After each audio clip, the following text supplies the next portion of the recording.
Welcome to Industry Beacon, where we shine a light on the trailblazers, the disruptors, the titans of industry who are shaping the future. We're not just talking about success stories, we're diving deep into the strategies, the innovation, the grit that drives these giants. Get ready to be inspired. I'm Rain Musngi.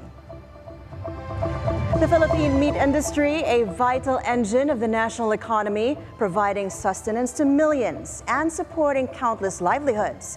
But beneath the surface of this essential industry lies a complex web of challenges. From the devastating impact of disease to the volatility of global markets, the Philippine meat industry faces unprecedented pressure. What does the future hold for this vital sector? Up next, we'll be joined by Wilson Lee Flores, our distinguished co-anchor on Industry Beacon today. Good morning, Wilson. Good morning, Rain. Welcome to this new show. Yeah, and Yes. for our initial Yes. salvo, we're going to be tackling agriculture, a very very important industry in our country. And but before that, we can take a short break, folks. Yes. Keep it here on Industry Beacon.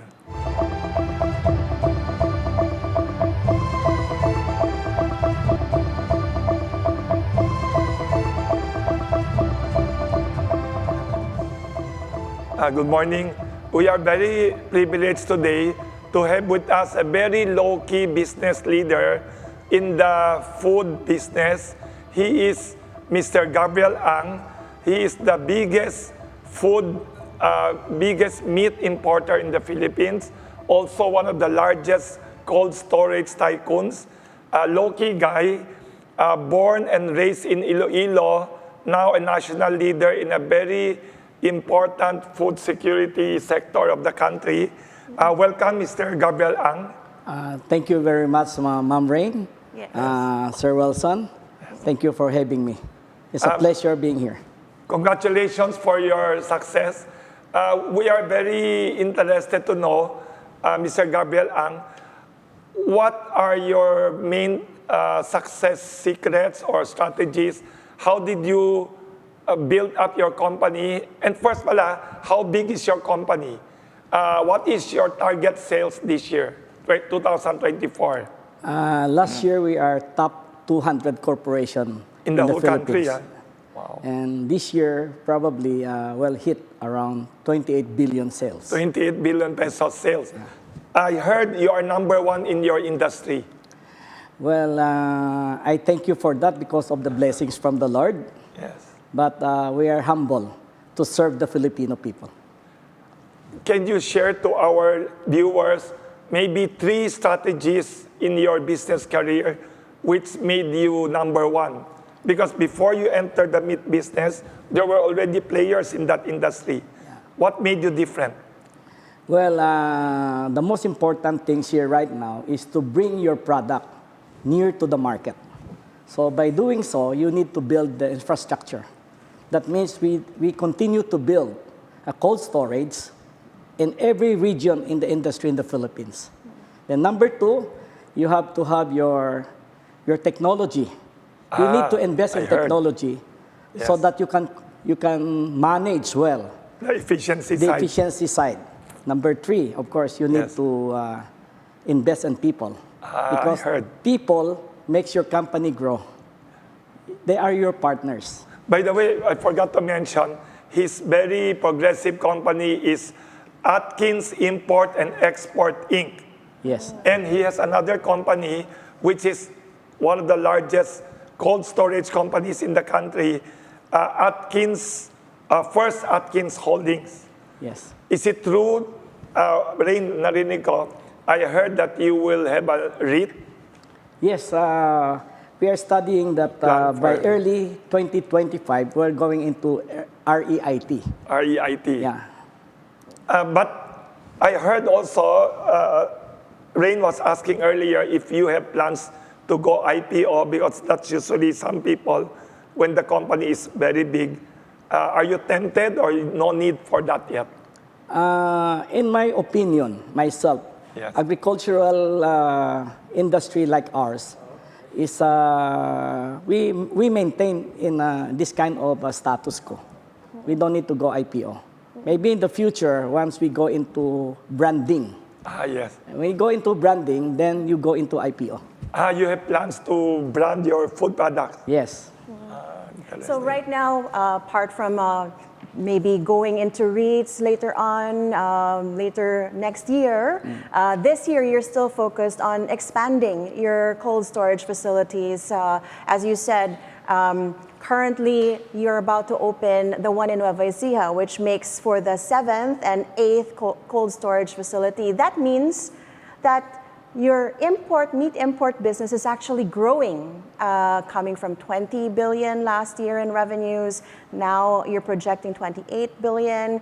To what do you attribute this kind of growth in the meat import business, especially since we have challenges here in the Philippines?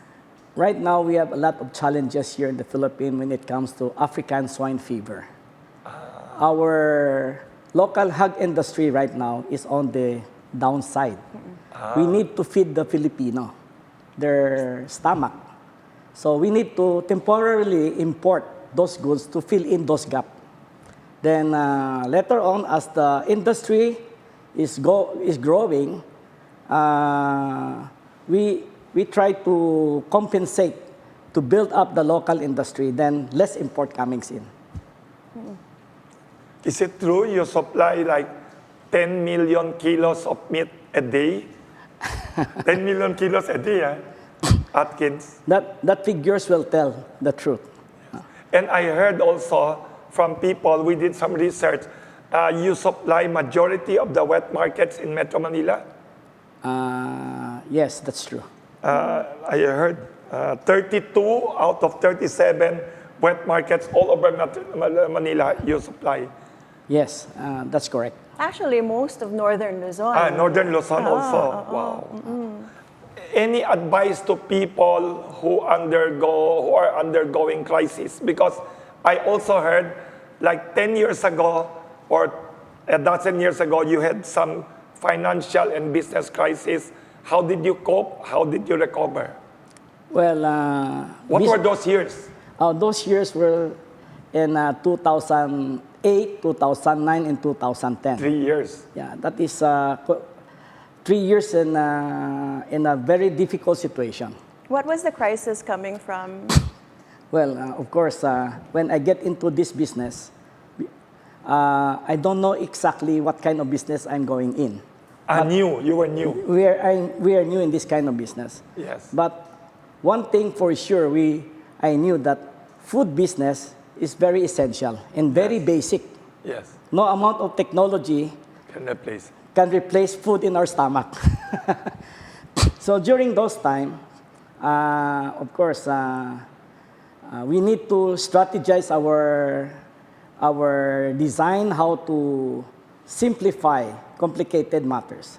When there is complex of challenges, we would like to turn those challenges into an opportunity. So by means that at that time, I foresee that we need to build a cold storage in order to fulfill our success venture into this industry, because cold storage is a vital part of our business operation. What are 3 strategies for surviving, overcoming crisis? For people who are in crisis or will face crisis? Well, number 1, you need to have faith in God, because that is the number 1 partners in our life. So prayers. Prayers. Of course, number 2, you need to have a good sleep also. So, how do you have good sleep when you have all these crises around you? What did you do? Well, one thing, you have to seek medical advice. So take care of the health. Yeah. And you have a medical advice, like in my case before, I have so many complex of problem. Yes. My doctors advises me that you have to simplify complicated matters. You have to divide a big balls into different small molecules. Then try to solve it one by one.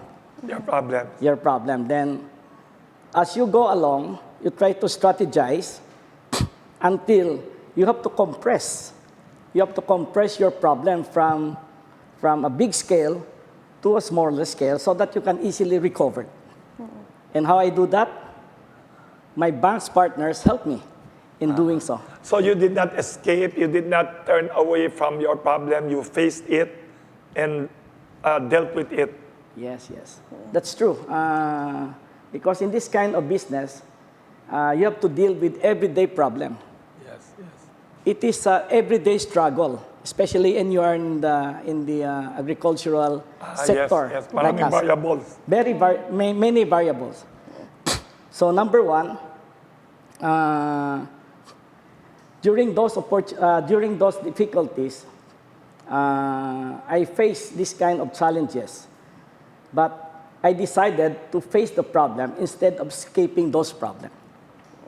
Which is also what government, for example, and the industry are doing right now as we face the challenges brought about not just by African swine fever, but also bird flu among the poultry industry. But you did a study that said that it might take some time before not just the Philippines, but the whole world recovers from African swine fever, from ASF.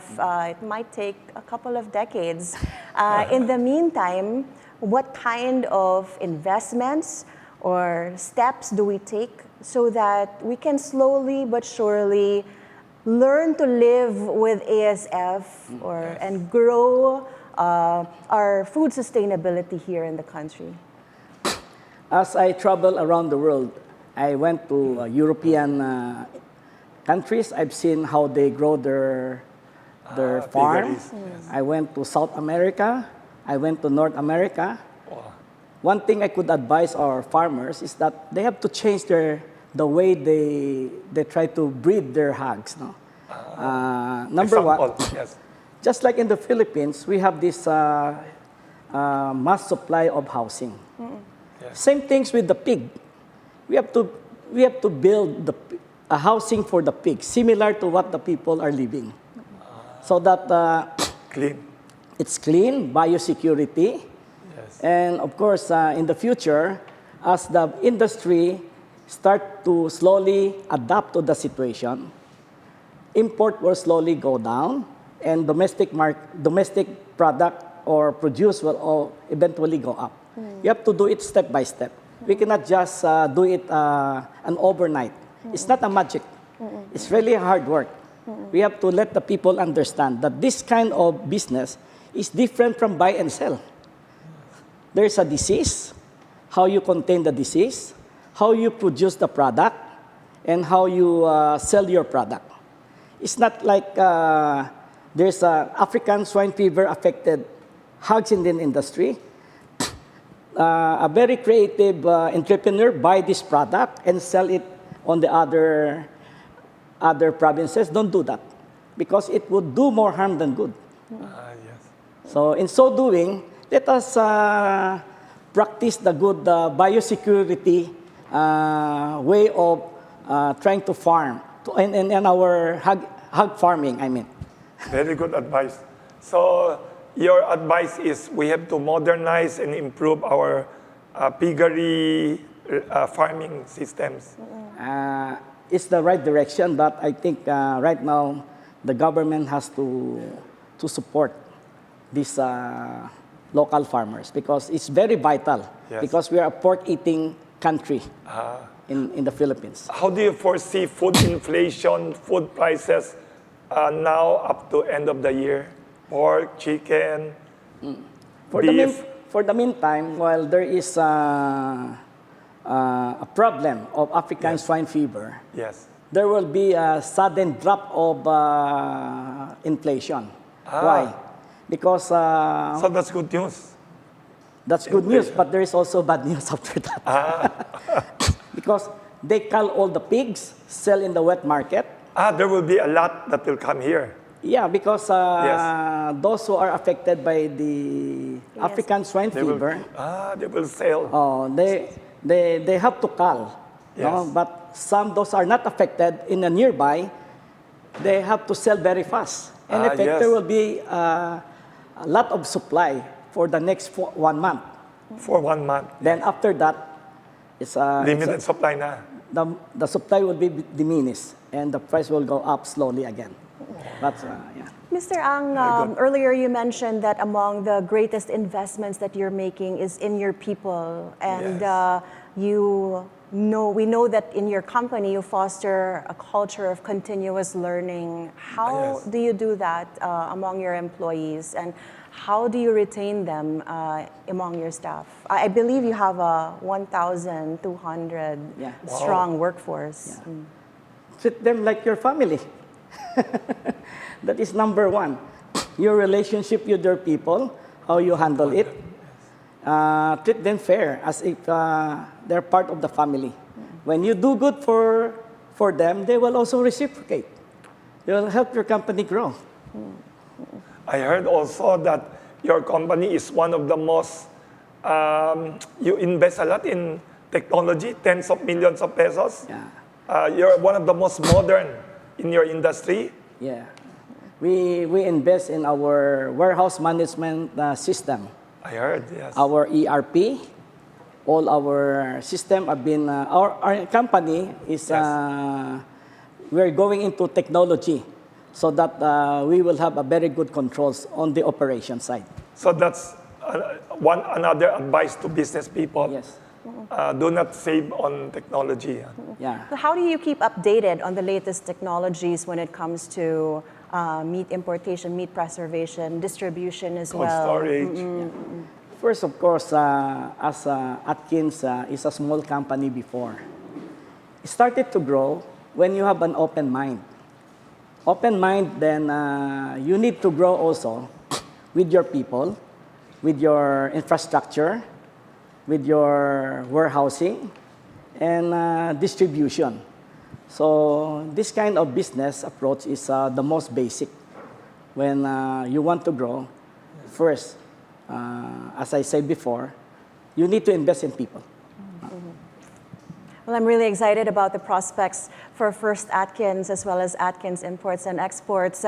Really a lot of things to look forward to. We thank Mr. Gabriel Ang, Chief Executive and President of Atkins Holdings, for joining us here at Bilyonaryo News Channel. Your words have been meaningful and impactful, especially to an industry crucial to Philippine growth. I'm Rain Musngi. Thank you very much. Thank you very much, sir. Well, his insights truly offered a wealth of knowledge and wisdom that can shape the mindset of aspiring entrepreneurs and industry leaders. That's it for today. See you tomorrow for more enlightening discussions on Industry Beacon. Stay tuned for Pathways to Success. You can catch BNC Bilyonaryo News Channel on Free TV Channel 31 and on Signal Channel 24. Thank you so much.